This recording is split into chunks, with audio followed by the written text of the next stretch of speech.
අද බලමු සීමාව කියන්නේ මොකක්ද කියලා. අපි දන්නවා සීමාව කියන පාඩම ඊටාම වැදගත් පාඩමක් කලණය වගේ පාඩම් වලට යනකොට. ඉතින් මේ සීමාව කියලා කියන්නේ කුමක්ද? අපි මුලින්ම ඒක ගැන බලන්න ඕනේ.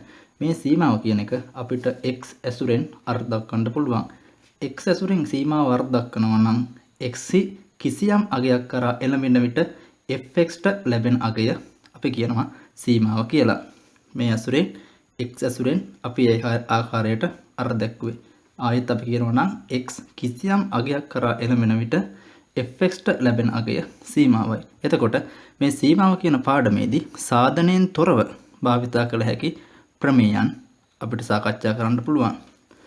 කිසියම් නියතයක් ගත්තහම ඒ නියතයේ සීමාව එම නියතයමයි එන්නේ. එතකොට මෙතන x හෝ y හෝ වෙනත් විචල්‍යයක් මේ සීමාවට අයත් වෙන්නේ. එතකොට නියතයක සීමාව වෙන්නේ නියතයක්ම තමයි. ඊට පස්සේ අපි දන්නවා කිසියම් ශ්‍රිතයක් ගත්තාම ඒ ශ්‍රිතය යම් නියතයකින් ගුණ වෙලා තියෙනවා නම් අපිට එම නියතය එම සීමාවෙන් එළියට අරන් ලියන්න පුළුවන්.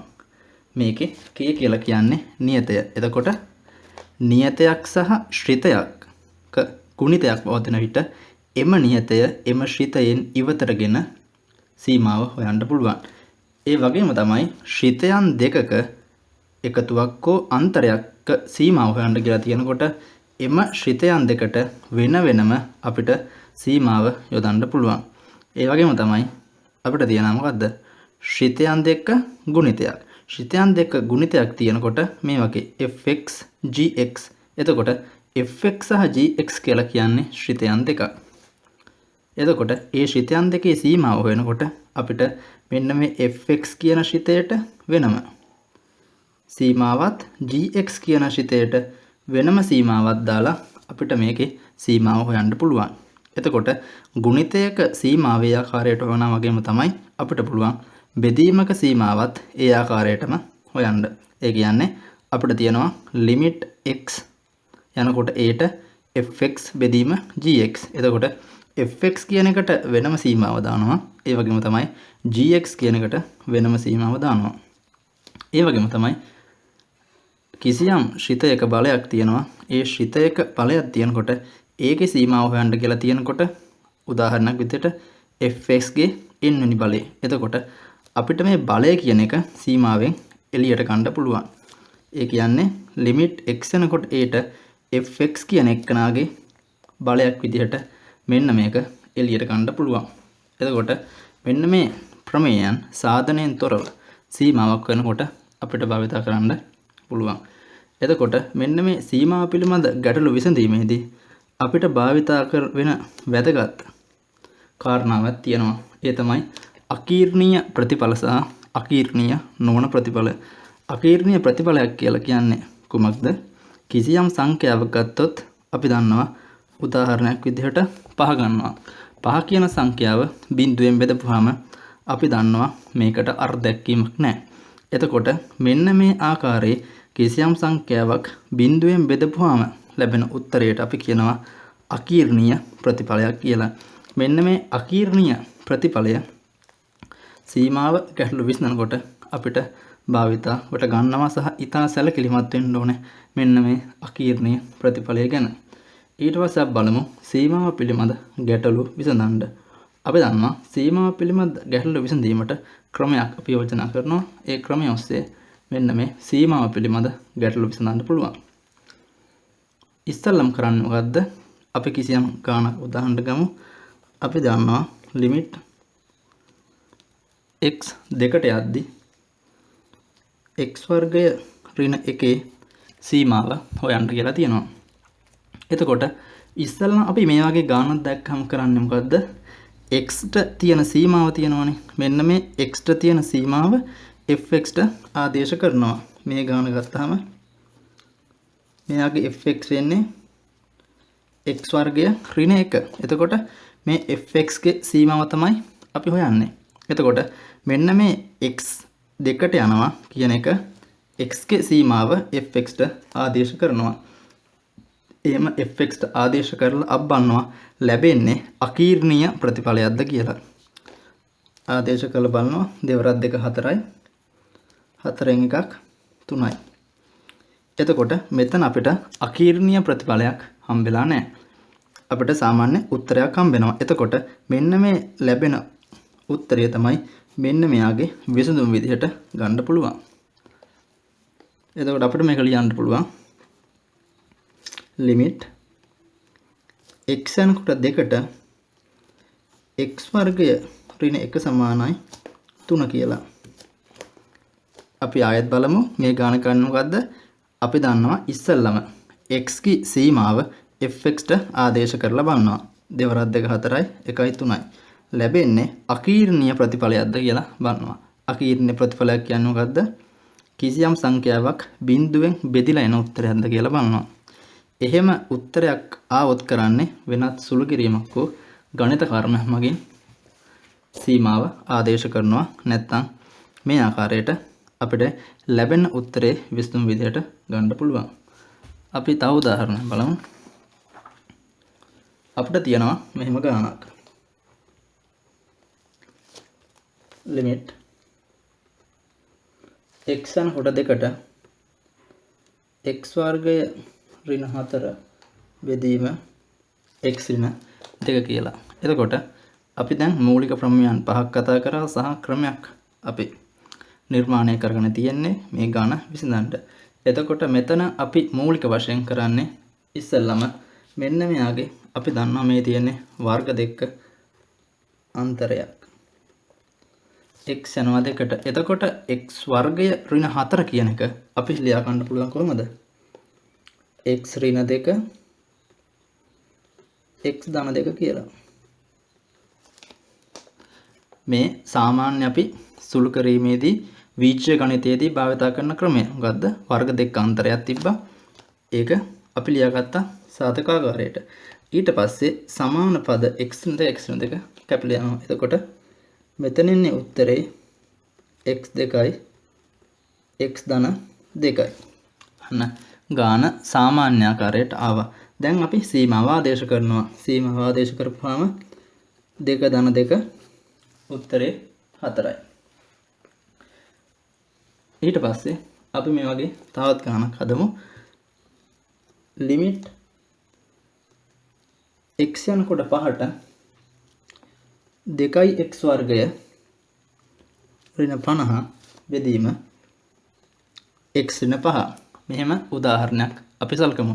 දැන් මේ උදාහරණය ගත්තාම මෙයාගේ තියෙන්නේ වර්ග දෙක අන්තරයක් පේන්නේ නැහැ අපිට. නමුත් අපිට පුළුවන් මේක දැක්කම පේනවා වර්ග දෙක අන්තරයක් ආකාරයට මේක හදාගන්න පුළුවන් කියලා. කොහොමද? මෙතන 2x වර්ගය ඍණ 50. මෙයාගෙන් පොදුවට අපිට ගන්න පුළුවන් දෙකක්. limit x අද්දි 5ට 2යි x වර්ගය ඍණ 25 බෙදීම x ඍණ 5. දැන් අන්න නියතයක් තියෙනවා. නියතය කියන එක සීමාවෙන් එළියට ගන්න පුළුවන්. ඊට පස්සේ දැන් මොකද කරන්නේ? දැන් සාමාන්‍ය ආකාරයේ වර්ග දෙක අන්තරය.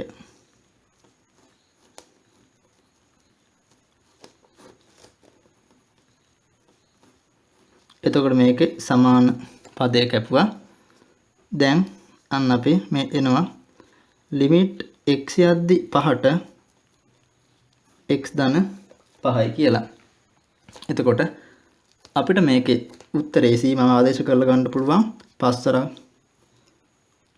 ධන 5යි සමානයි උත්තරේ එනවා 20ක්. එතකොට මේ ආකාරයට මේ ගාන අපිට හදන්න පුළුවන්.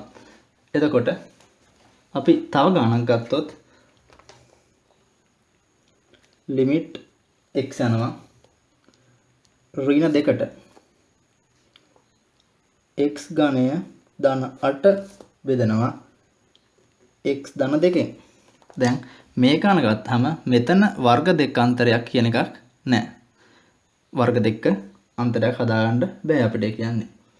එහෙනම් අපි මෙතන අපි දන්නවා මේ x ඝනය ධන 8. එතකොට මෙන්න මේක නිකන් a ඝනය ධන b ඝනය ආකාරයෙන් නේද? අපි දන්නවා a ඝනය ධන b ඝනය කියන එක අපි ලියා ගන්නවා a ධන b a වර්ගය ඍණ ab ධන b වර්ගාකාරයට සහ අපි දන්නවා a ඝනය ඍණ b ඝනය කියන්නේ a ඍණ b a වර්ගය ධන ab ධන b වර්ගය ආකාරයට අපිට මේක ලියා ගන්න පුළුවන්. එහෙනම් මේ තියෙන්නේ මොකද්ද? ලිමිට් x යනකොට ඍණ 2ට x ඝනය ධන 2 ඝනය වෙදීම x ධන 2. එතකොට මේක ඉහත ආකාරයටම ලියා ගන්නවා. ලිමිට් x යනකොට ඍණ 2ට x ධන 2 x වර්ගය ඍණ 2x ධන 4.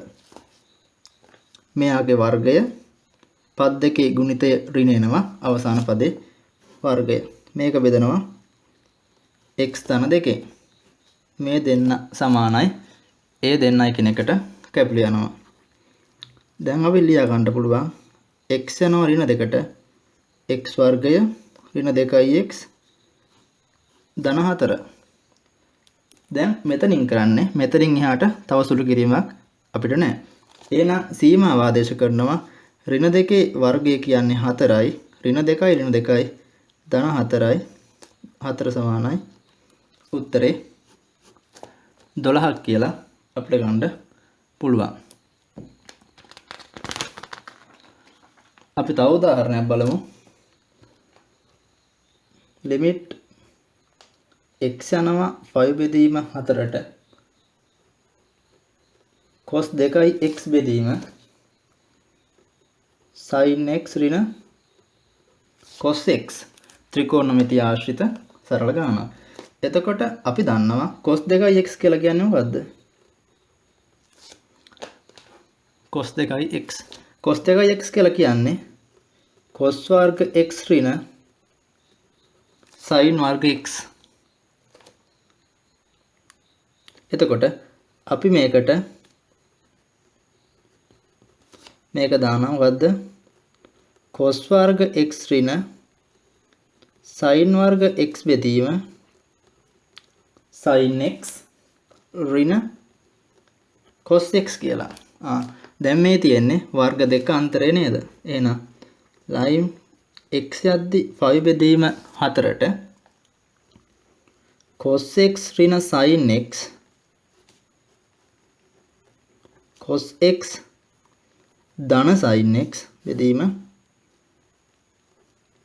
sin x ඍණ cos x.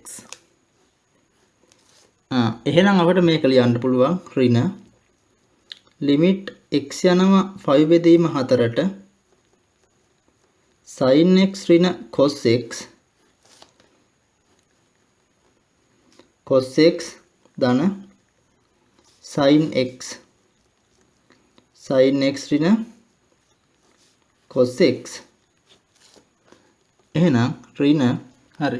එතකොට ඍණ ලිමිට් x යනවා 5 බෙදීම 4ට ඉතුරු වෙන්නේ මෙතනින් cos x ධන sin x විතරයි.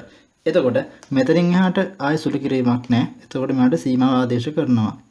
ඍණ cos 5 බෙදීම 4 ධන sin 5 බෙදීම 4. ඍණ 1ට මූල 2යි ධන 1ට මූල 2යි. ඍණ 2යි මූල 2යි කියලා උත්තරේ ගන්න පුළුවන්. එතකොට අන්තිම උත්තරේ ඍණ මූල 2යි කියලා අපිට ඒ ආකාරයට ගන්න පුළුවන්. එතකොට මේ ආකාරයට සීමාව ආශ්‍රිත ගැටළු විසඳීමේ මූලික ගැටළු ආකාරය අපි සාකච්ඡා කරා. එතකොට තවත් ඉදිරියට තියෙන සංකීර්ණ ගැටළු විසඳීමේ ආකාර අපි ඉදිරි වීඩියෝ වලින් බලමු.